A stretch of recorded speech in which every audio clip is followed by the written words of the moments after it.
Hi guys. आज का जो क्लास है हम लोगों का वो कोई ग्रामर के चैप्टर का नहीं है, स्पोकन के भी चैप्टर का नहीं है, ट्रांसलेशन का भी नहीं है, बल्कि चैप्टर नहीं है, बल्कि आज का क्लास एक वर्ड का क्लास है, वर्ड पावर। और चूँकि अभी एक दो दिन में आपने देखा कि गर्मी ने अपना कहर बरपा रखा है सारे शहर के ऊपर, लोग तबाह हो गए गर्मी के चक्कर में, घर में बैठने पर मजबूर हो गए। तो ये जो ज़बरदस्त गर्मी पड़ रही है, इसी के मद्देनज़र एक क्लास आप लोगों को दिया गया है जिसका हेडिंग है समर वर्ड्स। यानी आज हम लोग सीखेंगे कि गर्मी में हम लोग कौन कौन सा वर्ड ज़्यादा से ज़्यादा ज़बान से निकालते हैं और उसका इंग्लिश क्या क्या हो सकता है। तो आइए स्टार्ट करते हैं हम लोग बिना देर किए हुए। सबसे पहले यहाँ पर 3 वर्ड दिया हुआ है। एक वर्ड है स्कॉर्चिंग हीट, और एक वर्ड है ब्लिस्टरिंग हीट, और एक वर्ड है स्वेल्टरिंग। ये तीनों वर्ड का सेंस और मीनिंग लगभग एक ही होता है, और वो मीनिंग है भीषण गर्मी, क्रैकर गर्मी, ज़बरदस्त गर्मी जो एकदम बेहाल कर दे। 45 डिग्री 46 डिग्री जो अभी टेम्परेचर चल रहा है एक दो दिन में, देख ही रहे हैं आप लोग, वो वाली जो गर्मी होती है उसी के लिए 3 वर्ड यूज़ किया जा सकता है। जैसा कि हम लोग बोलते हैं आज तो एकदम गर्मी ने हालत ख़राब रख कर दिया, तो इंग्लिश क्या होगा? It's scorching heat today. उसी प्रकार से हम लोग बोल सकते हैं इट्स ब्लिस्टरिंग हीट टुडे। उसी प्रकार से बोल सकते हैं it's sweltering, I can't tolerate it, it's untolerable, एकदम बर्दाश्त से बाहर गर्मी है। तो ऐसा वर्ड में से कोई भी तीनों में से वर्ड आप यूज़ कर सकते हैं। तीनों का सेंस एक ही है, भीषण गर्मी यानी ज़बरदस्त गर्मी, क्रैकर गर्मी। ठीक है।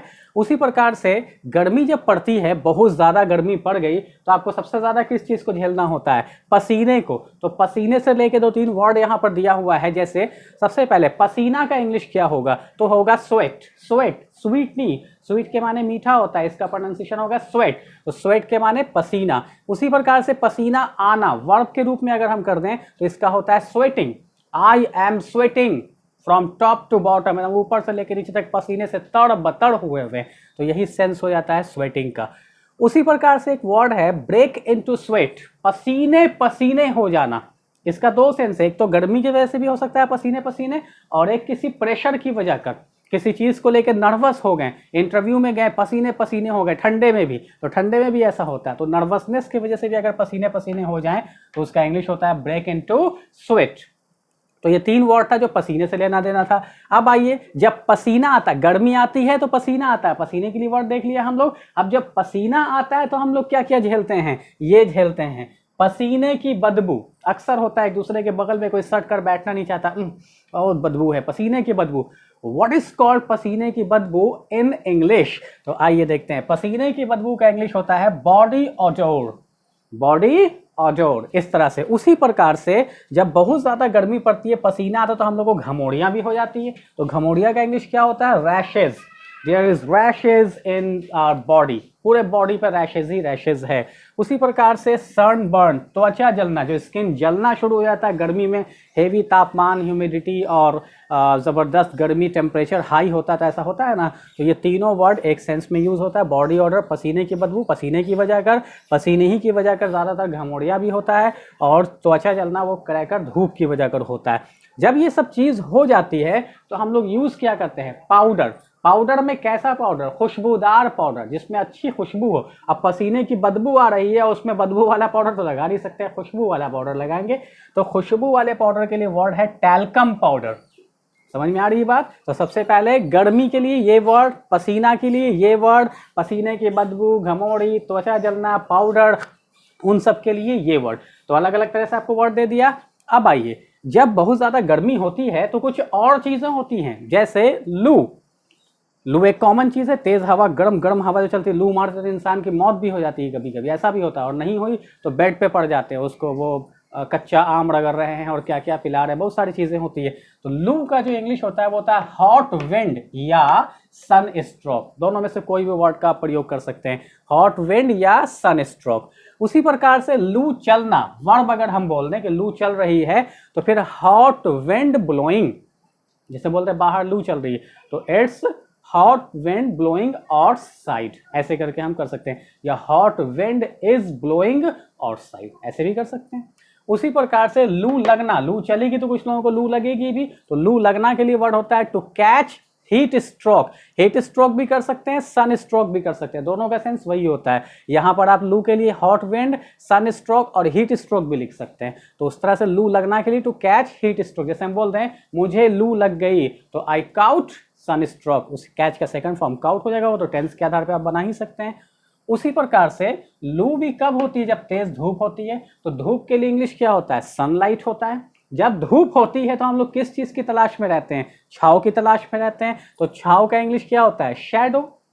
समझ में आ रही बात, यानी लू का इंग्लिश ये हो गया, लू चलना का ये हो गया, लू लगना का ये हो गया, धूप का ये हो गया, धूप से बचाव के लिए छांव का ये हो गया। तो ये एक ग्रुप का चीज हो गया। अब आइए, गर्मी में कुछ ऐसा भी होता है कि जब हम लोग मोबाइल खोलते हैं टेम्परेचर वगैरह देखने के लिए, मौसम विभाग की जानकारी लेने के लिए, तो कुछ वर्ड वहाँ पे यूज़ किया जाता है। वो सारे वर्ड जो मौसम विभाग द्वारा गर्मी में प्रयोग किया जाता है वो यहाँ पर लिखा हुआ है, इसको हम लोग देख लेते हैं। जैसे उमस, उमस के लिए क्या होगा, ह्यूमिडिटी। मोबाइल में खोलते लिखा ना ह्यूमिडिटी 50%, 60%, 70%, ऐसा एकदम उमस, सम हवा भी बंद है, the wind is almost still, हवा एकदम बंद है। स्टॉप बहुत लोग बोल देते हैं, स्टॉप कभी नहीं होगा, स्टिल होगा। हवा तो रहता ही है, हवा स्टॉप हो जाएगा तो हम स्टॉप हो जाएंगे। हवा चलती है लेकिन वो रुक रुक कर या एकदम शांत है, तो उसके लिए वर्ड होता है स्टिल। तो खैर जो भी हो, उमस का हो गया। धूपदार, सनी, यानी मौसम कैसा रहेगा, सनी रहेगा, एकदम धूप खिला खिला रहेगा। उसी प्रकार से एयरी, पूरा हवा रहेगा, हवादार। घर भी हम लोग बनाते तो बोलते हैं सनी और एयरी होना चाहिए, यानी उसमें धूप भी आना चाहिए और हवा भी आना चाहिए। उसी प्रकार से आंधी, स्टॉर्म। उसी प्रकार से आंधी तूफान, थंडर स्टॉर्म। अक्सर मोबाइल में आप देखते होंगे कि प्रोबेबिलिटी ऑफ थंडर स्टॉर्म 20%, 20% अनुमान है कि आंधी तूफान आज आ सकता है। तो उसी प्रकार से धुंधला, हेजी, मौसम ऐसा होता है कि एकदम क्लियर नहीं रहेगा, थोड़ा बहुत धुंधला रहेगा, तो हेजी। ये सब वर्ड आप देखेंगे मोबाइल में यूज होता है। उसी प्रकार से यहाँ वर्ड दिया हुआ बूंदाबांदी, यानी आज बूंदाबांदी होने की संभावना है, उसके लिए वर्ड होता है ड्रिजल। इट्स ड्रिजलिंग आउटसाइड, यानी बाहर बूंदा बूंदी बारिश हो रही है, छिटपुट छिटपुट। उसी प्रकार से एक वर्ड है मूसलाधार बारिश, यानी ऐसी बारिश जिसमें छाता भी काम नहीं कर रहा है और रोड पे पूरा वाटर लॉगिंग हुआ हुआ, पानी जाम हुआ हुआ। तो वैसे वर्ड के लिए यूज होता है rain, cats and dogs.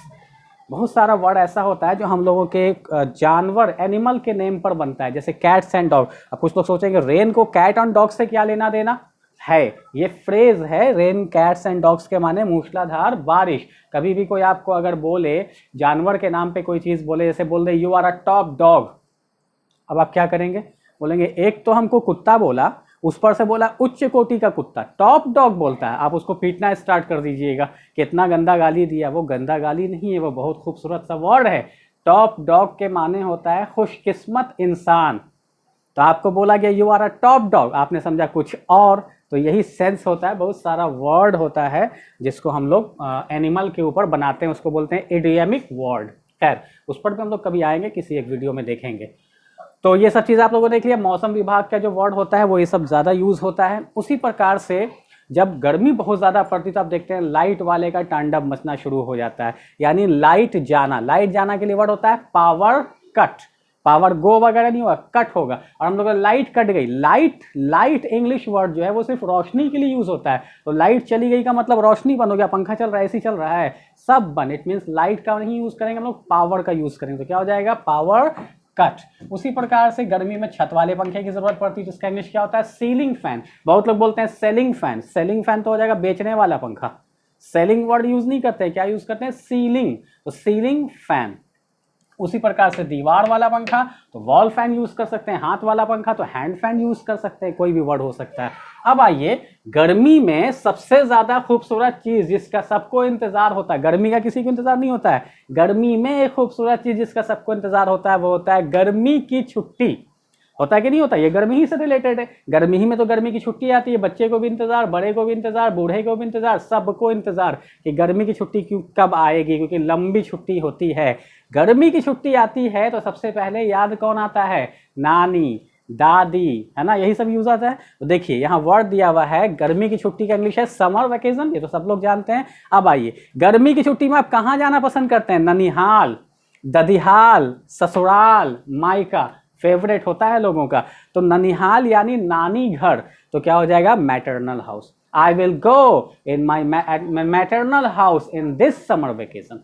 I will go to my maternal house in this summer vacation, इस गर्मी की छुट्टी में मैं अपनी नानी घर यानी ननिहाल जाऊंगा। उसी प्रकार से ददीहाल का हो जाएगा पैटर्नल हाउस, उसी प्रकार से ससुराल का हो जाएगा इन लॉ हाउस, और उसी प्रकार से औरतों को सबसे ज़्यादा इंतजार होता है अपने मायका जाने का, तो उसका वर्ड हो जाएगा पेरेंट्स हाउस। अगर ये चारों जगह से धक्का मिल गया तो फिर हम लोग उम्मीद लगाते हैं चलो पहाड़ी इलाका घूमा जाए या समुद्र का किनारा घूमा जाए, कोई भी एक जगह। तो पहाड़ी इलाका के लिए वर्ड हो जाता है हिल स्टेशन, और समुद्र का किनारा के लिए वर्ड हो जाता है सी शोर। तो जिसको नानी घर जाना है वो मैटरनल हाउस, जिसको दादी घर जाना है पैटर्नल हाउस, जिसको ससुराल जाना है इन लॉ हाउस, जिसको मायका जाना है पेरेंट्स हाउस, और जिसको पहाड़ी इलाका जाना है हिल स्टेशन, और जिसको समुद्र का किनारा जाना है उसको सी शोर। क्योंकि बोर्ड्स पर जगह बहुत कम है इसलिए हम कुछ ही वर्ड यहाँ पर दे पाए, और भी बहुत सारे वर्ड्स जो गर्मी में हम लोग यूज़ करते हैं वो हम लोग कर सकते हैं। जैसे शरबत यूज़ करते हैं ना, शरबत गर्मी में खूब यूज होता है, उसका इंग्लिश क्या होता है, स्वीट ड्रिंक होता है,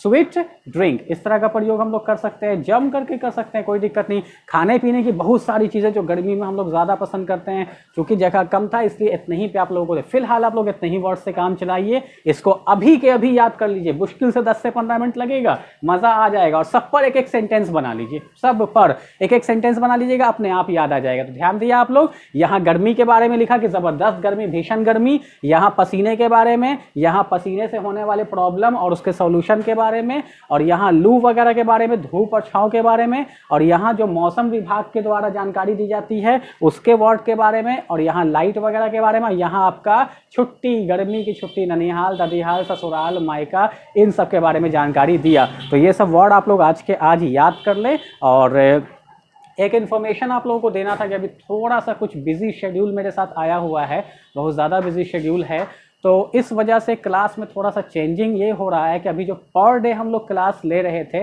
या पर डे हम आपको क्लास दे रहे थे, वो अभी कुछ दिनों के लिए वो अल्टरनेट हो जाएगा, कुछ दिनों के लिए। यानी अब जो क्लास होगा वो डेली नहीं होगा, अब क्लास होगा आपका अल्टरनेट MWF में, यानी मंडे, वेंसडे और फ्राइडे। आज कौन दिन है, आज वेंसडे है, तो अगला वीडियो कल नहीं आकर फ्राइडे के दिन आएगा, ये ध्यान रखिएगा आप लोग। तो अभी कुछ दिन के लिए, फिर कुछ दिन के बाद जब मेरा शेड्यूल ठीक हो जाएगा तो फिर हम रेगुलर क्लास कर देंगे, जैसे मंडे टू सैटरडे क्लास हो रहा था वैसा ही होगा। कुछ दिनों के लिए आप लोग थोड़ा सा परेशान नहीं होइए और कुछ दिन के लिए मैनेज कर लीजिए इस चीज़ को, क्योंकि बहुत ज़्यादा परेशानी है और थोड़ा हमको कुछ ऐसा ड्यूटी मिला हुआ है कि जिससे हमको टाइम मिल नहीं पा रहा वीडियो बनाने का। तो इस वजह से अभी क्लास आप लोगों को क्लास होगा, अल्टरनेट होगा, मंडे, वेंसडे और फ्राइडे, सप्ताह में 3 दिन। और फिर जैसे ही ये प्रॉब्लम सॉल्व हो जाता है फिर आपको डेली क्लास हम जैसे दे रहे थे वैसे ही देंगे, ठीक है। तो ध्यान रखिएगा इस चीज़ का। और आज उम्मीद है कि लाइव आने की भी कोई ज़रूरत है नहीं, वीडियो में ऐसा कुछ है नहीं जिस पर हम डिस्कस करेंगे, डिस्कस तो कर ही लिया, तो अब लाइव भी अगले ही क्लास में हम आएंगे, ठीक है। आज लाइव के लिए वेट नहीं कीजिएगा। तो मिलते हैं फिर आपसे नेक्स्ट वीडियो यानी फ्राइडे के दिन अल्टरनेट क्लास का ध्यान रखिएगा, अब क्लास अल्टरनेट होगा। Thank you very much for watching this video.